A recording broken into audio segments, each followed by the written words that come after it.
시간 우리에게 주시는 하나님의 말씀을 우리 봉독하도록 하겠습니다. 마가복음 16장입니다. 다 찾으셨으면 저희가 오늘의 본문 말씀을 함께 나누어 읽도록 하겠습니다. 우리가 함께 읽는 이 말씀은 지금도 살아계신 하나님의 말씀입니다. 아멘. 안식일이 지남에 막달라 마리아와 야고보의 어머니 마리아와 또 살로메가 가서 예수께 바르기 위하여 향품을 사다 두었다가 안식 후 첫날 매우 일찍이 해 돋을 때에 그 무덤으로 가며 서로 말하되 누가 우리를 위하여 무덤 문에서 돌을 굴려주리요 하더니 눈을 들어 본즉 벌써 돌이 굴려져 있는데 그 돌이 심히 크더라.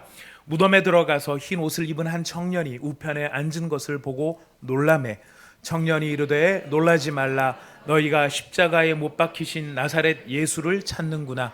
그가 살아나셨고 여기 계시지 아니하니라. 보라, 그를 두었던 곳이니라.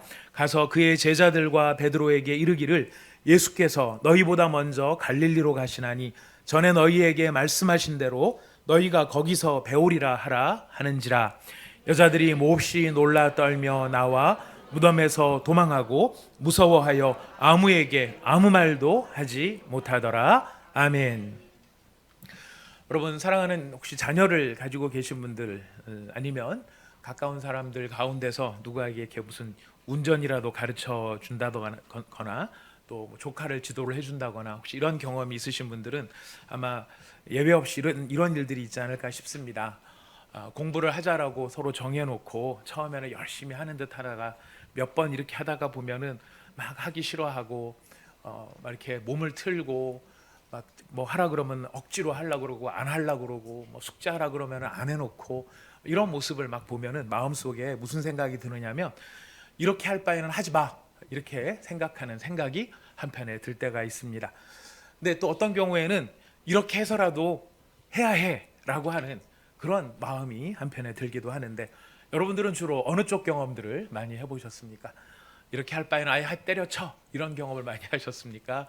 아니면 이렇게 주리를 틀더라도 억지로라도 앉혀놓고 그냥 기어이 그렇게 하는 것 어느 쪽을 주로 많이 선택해 오셨는지 모르겠습니다. 오늘 우리가 읽은 본문 말씀의 내용 가운데서는 바로 이런 상황들이 나타납니다. 우리가 이런 상황들이 어떻게 결론 가운데서 나타나고 어느 쪽이 더 좋은 것인가 우리가 말씀을 통해서 확인해 보기를 원합니다. 오늘 우리가 읽은 본문 말씀 잘 아는 예수님의 부활의 본문 말씀입니다. 그 예수님의 시신에 향품을 바르고 싶어서 무덤을 찾아갔던 여인들의 이야기가 여기 기록이 되어 있습니다. 이 여인들이 아침 일찍 찾아가 보니까 이분들이 발견한 게 있습니다. 제일 먼저 발견한 것은 무엇이냐면 무덤 입구를 막고 있던 심히 큰 돌이 있었다. 근데 그 돌이 어떻게 되어 있는 걸 발견했죠? 벌써 굴려져 있는 것을 발견합니다. 여인들이 굴러낼 수 없었던 돌이었고요. 누군가가 벌써 그 돌을 굴려버린 그것을 발견합니다. 그래서 무덤의 입구가 열렸기 때문에 이 여인들은 무덤 안으로 들어가 볼 수 있었는데요. 그 안에서 누구를 발견하게 되죠? 흰 옷을 입은 한 청년을 만나게 됩니다. 그리고 그 청년이 전하는 말을 듣게 됩니다. 그 청년이 뭐라고 얘기하느냐 하면 놀라지 말라라고 이야기합니다. 놀라지 말라. 이 놀라지 말라 첫 말이 놀라지 말라 놀랄 만한 상황이죠. 무덤 문은 열려 있고 흰 옷 입은 색깔도 왜 하필 흰 옷인지 동서고금을 막론하고 흰 옷은 모두를 긴장하게 만드는 옷이 되는 것 같습니다. 근데 그런 흰 옷이 아니라 영광스러운 광채가 나는 흰 옷이라는 생각이 듭니다. 왜냐하면 이른 아침 무덤 안에 들어갔는데 무덤 안에 사실 다른 이 조명 장치가 있다는 얘기가 없어요. 여자들이 횃불을 들고 갔다는 얘기도 없고 등불을 들었다는 얘기도 없고요. 그 가운데 무슨 전기가 켜져 있는 것도 아닌데 그 모든 무덤 안에 있는 상황들이 다 보이는 거예요. 와서 이 누운 자리를 봐라 뭐 이러면서 다 그 안에 있는 모습이 보여지는데 그 광채가 어디서부터 나왔을까 생각해 보면 어디서 나왔겠습니까? 바로 그 흰 옷 입은 청년의 바로 그 자신에게서 나오는 광채. 그 광채를 우리는 짐작해 볼 수 있습니다. 참 놀라운 것은 바로 이렇게 놀라지 말라라고 하는 말은 이때만 주어진 것이 아니라 성경 전체를 찾아보면은요. 하나님께서 은혜를 주는 하나님의 은혜를 입은 사람들에게 주시는 하나님의 평안의 메시지가 놀라지 말라라는 말로 시작할 때가 많다는 것입니다. 여호수아만 놓고 보더라도 여호수아 1장 9절에 보면은 내가 내게 명령한 것이 아니냐 강하고 담대하라 두려워하지 말며 놀라지 말라. 뭘 약속하십니까? 내가 어디로 가든지 내 하나님 여호와가 너와 함께 하느니라. 놀라지 말라라고 하는 평안의 메시지로 인사를 나눕니다. 그리고 그 여인들이 이 무슨 말을 뭐 할 수 있는 겨를도 없는데 이 청년이 다 이야기를 합니다. 나레이션을 합니다. 너희가 십자가에 못 박히신 나사렛 예수를 찾는구나. 그가 살아나셨고 여기 계시지 아니하느니라. 보라, 그를 두었던 곳이라. 그리고 뭐라고 얘기하느냐면은 가서 그의 제자들과 베드로에게 알려주라라고 이야기합니다. 무엇을 알려주느냐면 예수께서 너희보다 먼저 갈릴리로 가시나니 전에 너희에게 말씀하신 대로 너희가 거기서 배우리라. 이 이야기를 전하라고 합니다. 예수님은 지금 이 청년의 이야기처럼 이미 전에 자신의 죽음과 부활에 대해서 이미 말씀하신 적이 있으십니다. 여러분 마가복음을 찾고 계시니까요. 마가복음 한번 8장을 한번 가보도록 하겠습니다. 마가복음 8장 31절 말씀입니다. 마가복음 8장 31절 말씀 같이 읽어봅시다. 시작. 인자가 많은 고난을 받고 장로들과 대제사장들과 서기관들에게 버림받아 죽임을 당하고 사흘 만에 살아날 것을 비로소 그들에게 가르치시되. 이게 몇 장에서 이미 가르치신 겁니까? 마가복음은 몇 장까지 있죠? 여러분 읽으셔서 16장까지. 자, 전체 분량으로 놓고 보면 대충 어디쯤에서 벌써 이야기를 하신 겁니까? 절반쯤에서 벌써 이야기를 하신 겁니다. 오래전에 이미 이야기를 하셨다는 것이죠. 한 번만 말씀하신 게 아니라 14장에 또 한 번 이야기를 하십니다. 우리 14장 27절로 한번 가보도록 하겠습니다. 27절, 28절 먼저 두 절 말씀을 같이 읽어보겠습니다. 14장 27절, 28절 읽겠습니다. 시작. 예수께서 제자들에게 이르시되 너희가 다 나를 버리리라. 이는 기록된 바 내가 목자를 치리니 양들이 흩어지리라 하였음이니라. 그러나 내가 살아난 후에 너희보다 먼저 갈릴리로 가리라. 자, 이렇게 예수님께서 이야기를 하셨어요.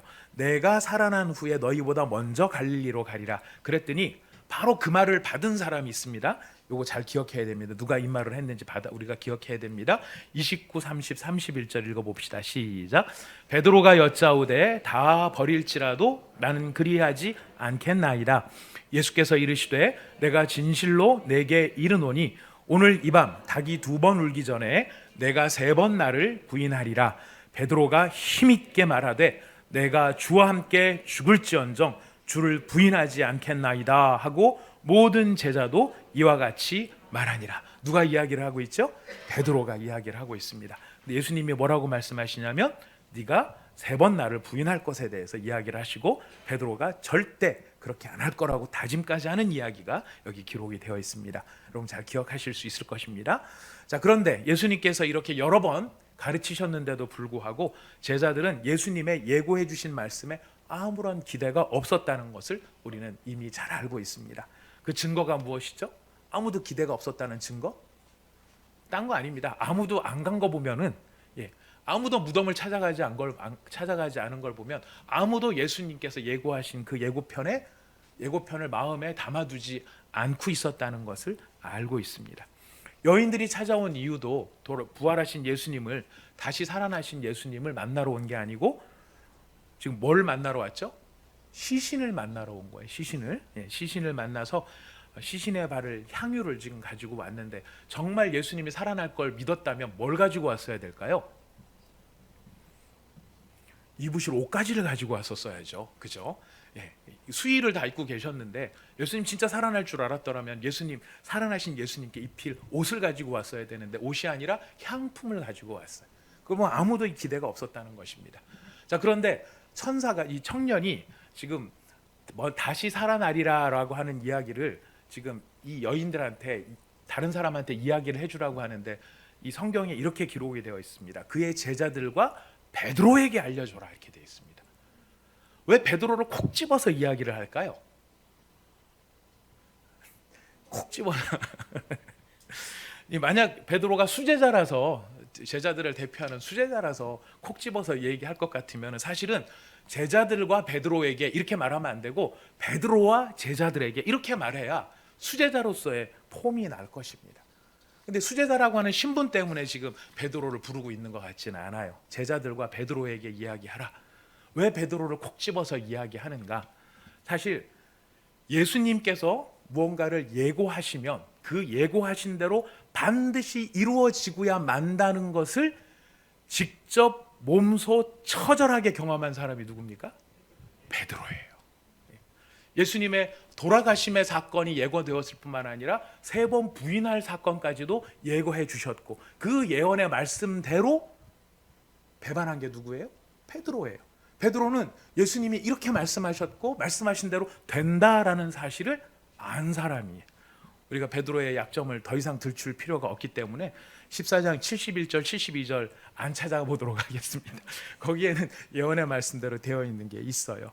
자, 그렇다면 지금 우리가 이 본문에서 찾아야 될 참 유머러스하면서도 굉장히 이렇게 전곡을 찌르는 이 성경의 표현이에요. 만약 그 밤에 닭 2번 울기 전에 네가 3번 나를 부인하리라 하신 예수님의 예고하심대로 네가 3번 부인한 경험이 있다라면 지금 뭐를 기억하는 것이 정상이겠습니까? 그 바로 직전에 얘기하신 것, 내가 살아나리라. 내가 살아난 후에 너희보다 먼저 갈릴리로 가리라 하신 그 예고의 말씀을 주목해야 되는 것이 마땅한데도 불구하고 베드로는 어떻게 합니까? 아무 기대가 없다 보니 다시 살아 부활하신 예수님을 맞이할 준비가 되어 있지 못했다라는 것입니다. 베드로는 왜 예수님의 부활에 대해서 이렇게 아무런 기대도 할 수 없었을까요? 분명히 자기에게 하신 말씀이 성취되었다면 그 앞에 하신 말씀도 성취가 되리라는 것을 생각하면서 준비할 수도 있었을 텐데 왜 아무런 기대가 없었을까요? 여러 이유가 있을 수는 있습니다. 배신에 대한 부끄러움이라든가 그 실패한 자의 의기소침이라든가 여러 가지 이유가 있겠지만은 무엇보다 확실한 이유 중에 하나가 무엇이냐면 부활을 기대하기에는 예수님의 죽음이 너무나 처절한 죽음이었고 처참한 죽음이었고 확실한 죽음이었다는 거예요. 여러분, 사람이 간혹 죽었다가 살아나는 케이스들이 있지요. 예. 그래서 동서고금을 망라하고 약간씩 이런 경험들이 있었나 봐요. 그래서 보통 장례를 며칠장을 합니까? 3일장을 해요. 혹시 3일 안에 이 성경에도 보면은 나사로가 죽었을 때 예수님이 나흘 만에 찾아가시거든요. 왜 3일을 안 찾아가시고 일부러 막 지체하셔서 나흘이나 기다렸다 가시냐면 진짜 죽었고 절대 못 살아난다. 이거를 확신시켜 주시기 위해서 나흘 기다리셨다가 찾아갑니다. 여러분, 근데 그렇게 간혹 살아나는 사람이 있을 수 있는데 그런 사람들은 주로 어떤 사람이냐면 교통사고 나거나 폭탄에 맞아 죽거나 불에 타서 죽은 사람이 살아납니까? 아니면 죽기는 죽었는데 신체가 약간 멀쩡한 사람들이 살아납니까? 사실은 멀쩡해야 살아날 수 있어요. 심장마비로 죽었다든가 육체의 상태가 비교적 온전한 죽음이었다라고 한다면 혹시나 하는 기대를 가져볼 수 있었을지 모르지만 베드로는 이야기를 듣고 제자들은 다 눈으로 봤어요. 뭘 봤냐면 예수님의 옆구리가 창에 찔려서 심장이 터져버렸다는 것을 보았어요. 그리고 그의 무릎을 꺾어버렸는데도 아무런 반응을 보이지 않는, 여러분의 무릎을 이렇게 상상만 해도 막 모금이 저립니다. 제가 우연하게 무슨 텔레비전 프로를 딸내미랑 같이 보다가 거기서 무거운 걸 막 들던 사람이 역기를 너무 과도하게 들었어요. 과도하게 들다가 그만 이 무릎이 꺾어지는 장면이 이렇게 세계 끔찍한 사고, 황당한 사고 뭐 이렇게 하고 나온 게 있었는데 그걸 보고 저희 딸내미가 며칠간 무릎을 계속 만지더라고요. 너무 트라우마가 생겨가지고 보기만 해도 막 너무 아프고 괴로운 거예요. 예. 저희 집사람은 지금 귀를 막고 듣고 있습니다. 상상도 못하는. 근데 바로 이렇게 무릎을 이렇게 로마 시대에 사람이 죽었는지 안 죽었는지를 확인하는 것이 무릎을 이렇게 꺾어버리는 거였는데 이렇게 꺾었는데도 불구하고 예수님이 아무런 반응이 없다는 것은 진짜 확실히 죽었다는 거예요. 그런 예수님이 다시 설령 영혼이 돌아온다고 한들 그 육체의 생명이 지속될 수 있다고 판단할 수 있겠습니까? 못하는 거예요. 겉이라도 멀쩡해야지 그런 기대감을 볼 수 있는데, 자, 그러나 과연 육체가 회복될 수 없을 만큼 훼손되었다고 해서 다시 살아날 수 없는 것일까? 아니요. 예수님께서는 일반적인 경우라면 분명히 그래요. 하지만 예수님께서는 자신의 몸의 부활에 대해서 불가능하지 않다는 것을 사실 제자들한테 미리 예고편으로 보여주신 적이 있으세요. 제가 앞에 말씀드렸던 나사로의 경우에 마르다는 이렇게 증언합니다. 그가 죽은 지 이미 나흘임에 뭐가 난다고요? 냄새가 난다 그래요. 냄새가 나는 이유가 무엇이겠어요? 부패했기 때문입니다. 장기가 손상되었고 그 몸의 세포들이 회복이 불가능한 그런 상황이 놓여졌다는 말이 부패, 냄새가 나기 시작했다는 거예요. 그러나 예수님 뭐라고 말씀하십니까? 나오너라. 아까 기도에도 말씀하셨죠. 나오너라 했었을 때 신체가 상하고 이 복구할 수 없는 냄새나는 부패한 그 시신의 상태임에도 불구하고 생명을 살리시는 예수님의 능력은 어떠합니까? 장기가 망가지고 회복이 불가능한 신체일지라도 다시 회복시킬 수 있다는 것을 이미 명백하게 보여주고 계시는데도 불구하고 베드로나 누구도 그 상황에 대해서 염두에 두고 그걸 연결시켜 보지를 못하고 있었다라는 것이, 이렇게 예수님께서 다시 살아나시는 이 능력을 보여주시고 계시는데, 그럼에도 불구하고 우리가 잘 알고 있는 것 한 가지가 있죠. 이 나사로가 다시 살아난 것하고 예수님께서 부활하신 것은 근본적으로 다른 차이가 있습니다. 다시 살아난 나사로의 몸은 또다시 죽을 몸이었지만 예수님의 몸은 영광의 부활체였다라는 것이죠. 여러분, 성경의 용어도요 사실 조금 달라요. 죽었다가 다시 살아나는 것은 성경에서 뭐라고 얘기하냐면 에게이로라고 표현합니다. 아니면 에게르시스라고 헬라어적으로 표현을 하는데, 일반적으로 사용되는 다시 살아난다, 죽었다가 다시 살아난다라는 표현인데, 예수님의 부활에 대해서, 특별히 죽은 자들이 마지막 날에 다시 살아날 그 부활에 대해서는 뭐라고 말을 하냐면은 아나스타시스라고 이야기를 합니다. 아나스타시스. 그러니까 표현이 다른 거예요.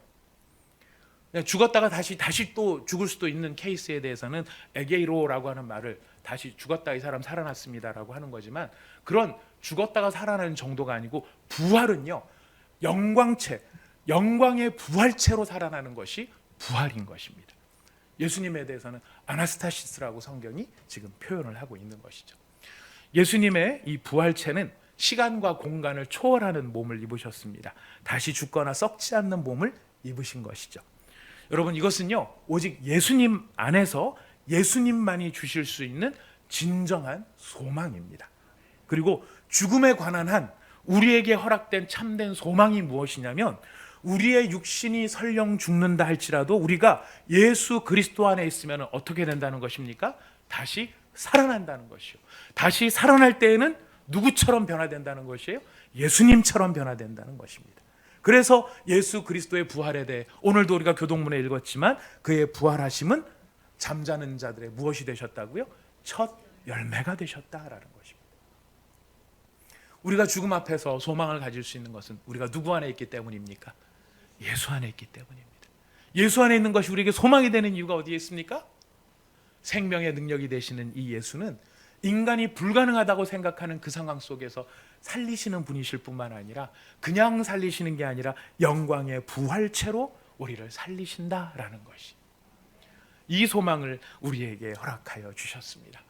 근데 여러분, 이 영광의 부활을 입으신 예수님의 부활하심을 묘사하고 있는 오늘 본문에서 우리가 주목해서 보고자 하는 것은 바로 이 부분입니다. 여러분, 아까 말씀드렸습니다. 여인들이 그 무덤에 갔을 때 벌써 뭐가 굴러져 있었다고요? 돌이 굴러져 있었다. 여러분들, 이 예수님께서 무덤에 가셨을 때 벌써 돌이 굴러져 있었다라고 하는 이 말씀이 참 뜻이 깊은 의미를 담고 있습니다. 이것은 무엇이냐면, 예수님이 부활하실 것이라는 것을 이미 예고를 하셨고, 한 번도 아니고 지금 마가복음에만 2번이고 다른 복음서까지는 여러 번 이야기를 하셨는데도 불구하고 제자들은 기대도 안 했고 기대도 할 수 없었고, 그래서 마중도 안 나갔고, 예수님을 환영하기 위해서 다 모여서 축 부활 플랜카드 써붙이고, 우리처럼 예수 부활하셨네 저런 현수막 이렇게 막 들고 이렇게 서 있는 그런 상황이 아니었어요. 아무도 기대하지 못하고 모두가 절망 가운데 빠져 있었던 그 순간임에도 불구하고 그런 상황에 예수님은 부활하신 것이죠. 부활하셨는데 부활이 무슨 중요성이 있습니까? 하나님께서 이렇게 하시겠다라고 하는 약속의 말씀을 하시면 어떻게 된다는 거예요? 반드시 그렇게 된다라는 거예요. 누가 준비 없을지라도, 사람들이 준비가 안 돼 있을지라도, 사람들이 기대하지 않을지라도, 하나님의 위대한 구원의 역사를 이루어 가시는 일은 누가 주도해서 가신다는 것입니까? 하나님이 주도해서 가신다는 거예요. 그 이야기의 표현이 무엇이냐면, 돌이 벌써 굴러져 있었다는 거. 제자들이 가서 그 돌을 옮겨 놓은 것도 아니고, 여인들이 가서 돌을 옮겨 놓은 것도 아니고, 여인들은 가서 뭐만 보고 있는 겁니까? 이미 돌이 굴려져서 무덤 입구가 열려 있는 것을 보는 거예요. 하나님은 기억하십시오. 말씀하시면 반드시 이루시는 분이십니다. 어떨지라도요, 우리에게 조건이 없을지라도, 제자들은 믿지 않고 아무도 기대하지 않는 그 상황이라 할지라도, 너희들 기대도 안 해? 이렇게 말을 했는데, 예고를 했는데 소망도 없어? 너희는 자격이 없어. 안 나갈래? 이렇게 하신 것이 아니시죠. 사람들은 아무런 기대가 없었다 할지라도 벌써 여인들이 찾아가기도 전에 벌써 예수의 부활의 일은 이루어졌고 성취되어 있고 완성되어 있었다라는 것이. 그 여자들은 뭐만 보는 것입니까? 하나님이 이루어 놓으신 그 일을 목격을 할 뿐이었던 것이죠. 여러분, 우리의 삶 속에는 이런 부분들이 저도 참 많은 것을 느끼게 됩니다. 베드로처럼 분명히 하나님의 은혜를 받았고 기도를 통해서 응답을 받았음에도 불구하고, 여러분, 우리가 자주 그걸 망각할 때가 있어요. 하나님은 한번 하시겠다 하시면은, 이걸 하셨다면, 저것도 약속하셨다면 하실 하나님이신데도, 이거는 이루어 주신 하나님이시지만은 저거는 어쩌면 안 될지도 몰라라고 우리는 선택적으로 생각하는 면이 참 많이 있는 것을 보게 됩니다. 하나님이 하신 일을 기억하지 못해서 불안하고 낙심하고 좌절하는 나의 믿음 없는 모습도 참 많이 보게 됩니다. 그리고 또한 하나님을 믿는다라고 하면서도 주로 어떤 범위에서 믿느냐면, 나의 경험의 범위 안에서 내가 봤을 때 될 만한 것들, 그것들이 될 일을 믿는다라고 생각할 때가 참 많다라는 것이. 하지만 여러분, 하나님의 능력과 하나님의 일하심은요, 인간의 경험과 인간의 이해와 인간의 지혜의 범위를 뛰어넘는 초월적이신 하나님이시고 섬세하신 하나님이신 것을 우리는 믿어야 할 것입니다.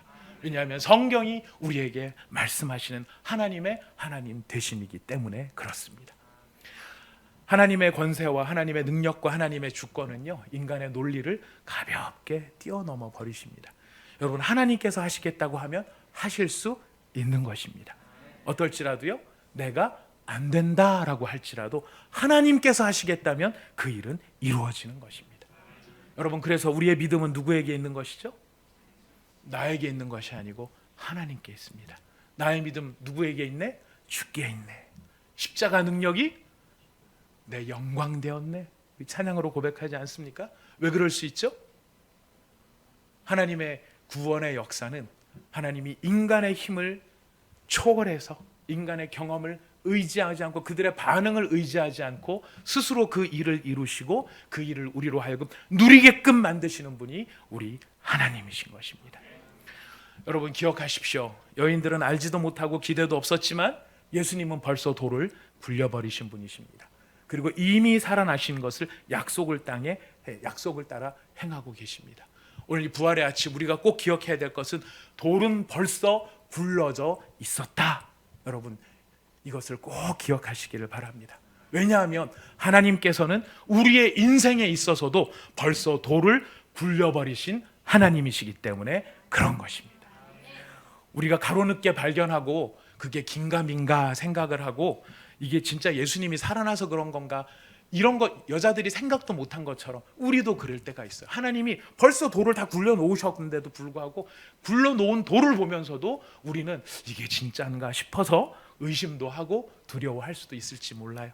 그러나 여러분, 오늘 이 말씀 우리 꼭 기억합시다. 돌은 벌써 굴러져 있었다라는 것이.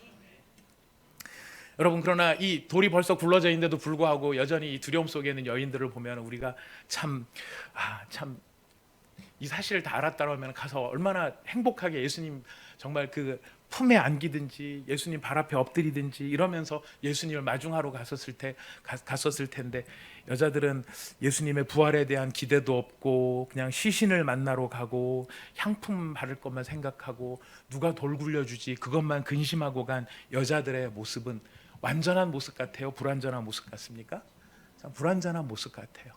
자, 그러나 여러분, 이 불완전해 보이는 듯한 이 여인들의 모습 속에서도요, 우리가 기억해야 될 중요한 메시지가 있어요. 여러분, 그건 무엇이냐면 이 무덤으로 간 사람들 이름 혹시 다 기억하십니까? 예, 찾아보면 됩니다. 예, 다 성경에 있으니까요. 1절에 보면 누가 갔느냐면 1절 같이 읽어볼까요? 시작. 안식일이 지남에 막달라 마리아와 야고보의 어머니 마리아와 또 살로메가 가서, 네, 이렇게 세 사람이 갔다고 되어 있어요. 근데 이 세 여인은요, 그 전에도 등장을 해요. 우리 15장 40절 41절을 한번 가보겠습니다. 15장 40절 41절 같이 읽어보겠습니다. 시작.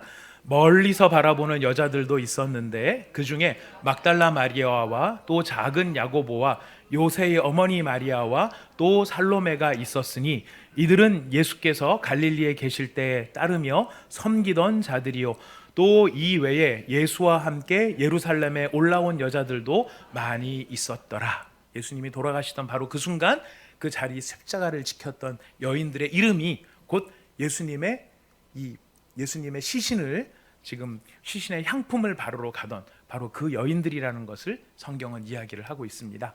근데 이 향품을 바르러 갔던 이 여자들을 특징 짓는 중요한 단어가 하나 있습니다. 그것이 무엇이냐면 그 여인은 예수를 섬기던 자들이다라고 되어 있습니다. 섬기던 자들, 섬기는 자들. 예. 여러분, 이 여인들의 모습이 왜 중요하냐면요. 여러분, 지난 고난주간 특세를 참여하신 분들은 기억하실 거예요. 지난 고난주간 특세 목요일 날 살펴보았던 사람들과 비교되고 대비되기 때문에 그래요. 지난 목요일 날 살펴본 사람들은 누구냐면 예수님을 넘기는 자들을 우리가 살펴보았어요. 아마 기억하실 겁니다. 예수님을 넘긴 자들이 있어요. 진짜처럼 넘긴 자들. 가룟 유다는 누구한테 넘겼다고요?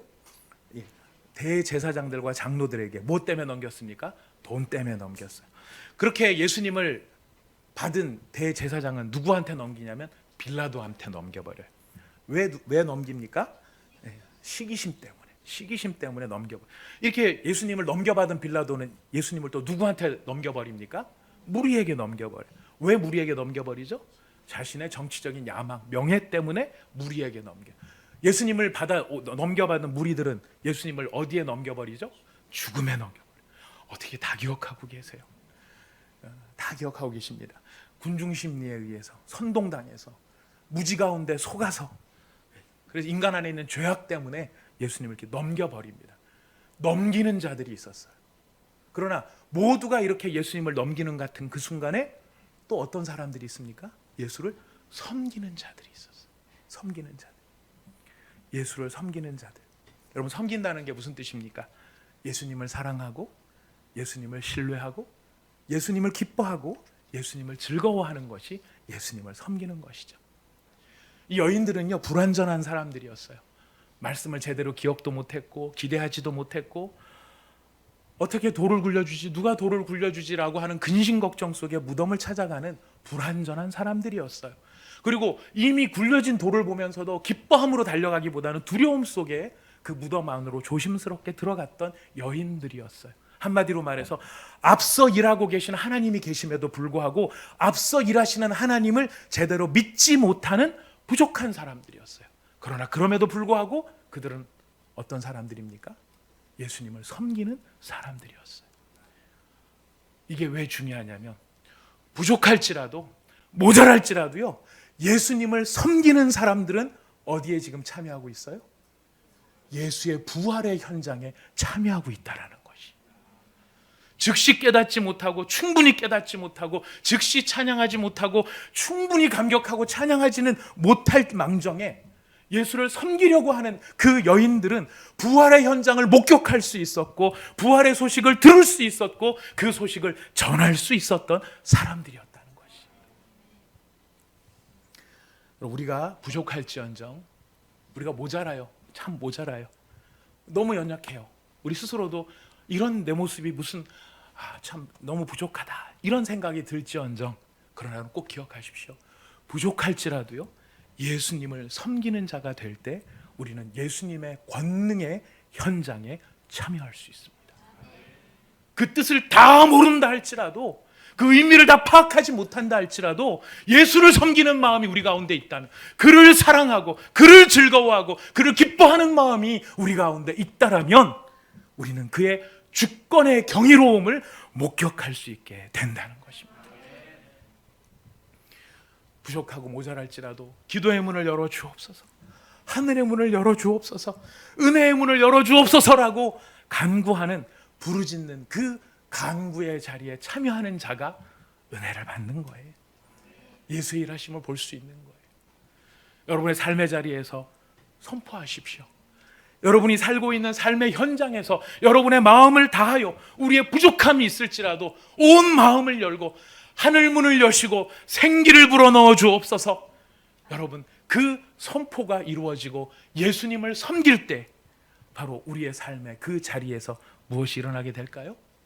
이미 돌을 굴려버리신 하나님의 구원의 역사의 경이로움을 우리는 체험하고, 우리는 경험하고, 우리는 누리게 될 것입니다. 여러분, 우리는 예수를 넘기는 자입니까? 예수를 섬기는 자입니까? 저는 양면성이 저에게 다 있다는 것을 보게 됩니다. 어떤 때는 넘기기도 해요. 순간순간 위기의 상황이 오면은요, 넘길 때도 있어요. 우리한테 그런 부족함이 있을 수 있어요. 그러나 여러분, 우리는 넘길 때도 있지만은 섬길 수도 있는 사람이에요. 이제는 우리가 오늘 이 말씀을 들었으니까 나의 이익 때문에, 나의 형편 때문에, 나의 상황 때문에 예수를 넘기는 자가 되는 것이 아니라 예수를 사랑하고 예수를 기뻐하고 예수를 즐거워하기 때문에 예수를 섬기는 자들이 되기를 축복합니다. 축복합니다. 우리가 그렇게 예수를 섬길 때에 우리의 상상과 우리의 경험과 우리의 한계를 뛰어넘어 망가진 육체를 새롭게 하실 수 있는 예수의 생명의 역사, 구원의 경이로움이 우리 앞에 펼쳐지는 것을 우리는 목격하게 될 것입니다. 여러분, 지금 우리가 현재 경험하고 있는 일의 막중함을, 엄중함을 생각하면은 다 아셔요. 우리가 얼마나 연약하고 또 인간의 권세가 얼마나 무상한가. 18원 권세의 날이 살아 있어서 영원히 갈 것 같지만은요, 여러분, 그런 권세는 없습니다. 지금 자기들의 모든 상황을 다해서 어느 세계를 보더라도, 어느 나라를 보더라도 여러분 다 그렇잖아요. 어디를 보니까 아예 그 권세가 너무 막강해가지고 이 코로나 바이러스에 걸리니까 걸린 그 사람하고 가족들을 전부 그 집에다가 밀어놓고 바깥에다가 대못을 쳐가지고 못 나오게 해가지고 일가족 5명이 다 굶어 죽은 나라도 있어요. 북한이에요. 북한이 진짜 그런 일이 있었다고 지금 전해 와요. 그런 것들을 들을 수 있어요. 심지어는 총살을 시켰다는 이야기까지도 막 들려오잖아요. 북한만이 아니라 다른 나라에서도 그래요. 한 가지 정보를 정정할 것이 있습니다. 제가 지난주에 설교를 드릴 때 그 리투아니아에서 60세 이상 노인들이 이게 자가격리를 안 하니까 막 이렇게 억지로 데려갔다, 이렇게 제가 말씀을 드렸는데, 그 영상을 제가 다른 분들한테 얘기를 들으니까 그게 리투아니아가 아니고 아제르바이잔이고, 코로나 때문에 그런 게 아니고 반정부 시위를 했었던 사람들을 잡아가는 영상이었다고 하는데, 그게 잘못 전달이 돼서 제가 잘못된 정보를 알려드린 게 있습니다. 정정합니다. 앞으로 정확한 정보를 전달해 드릴 수 있도록 하겠습니다.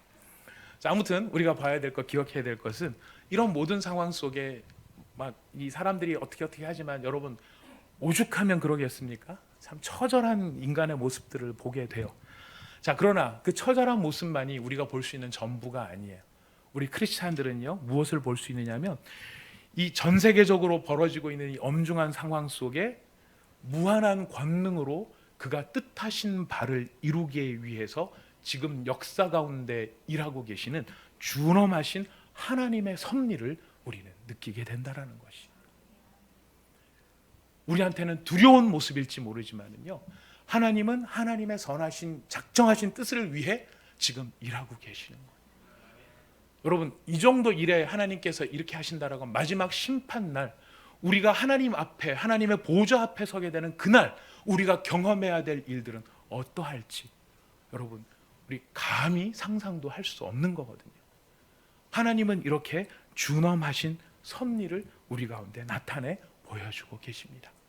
그럴 때 이런 섭리 앞에서 우리 예수님을 섬기는 사람들은요, 비록 내가 깨닫는 것이 더디고, 내가 깨닫는 것이 부족하고, 내가 깨닫는 것이 모자라고, 그 깨달음을 다 기억하지 못하는 연약함 속에 이미 돌을 굴려 버리셨음에도 불구하고 그것을 기뻐하기보다는 두려움과 걱정과 내가 가지고 있는 염려 속에서 벗어나지 못하는 모습, 그런 모습이 설령 우리 가운데 있다 할지라도 그런 우리가, 그런 내가 예수님을 섬기며 예수님을 기뻐하고 예수님을 즐거워하고 예수님을 사랑하는 마음의 중심이 우리 가운데 있다면 하나님께서 하나님의 영광을 위해 이루시는 하나님의 구원의 역사를 보게 하실 것입니다.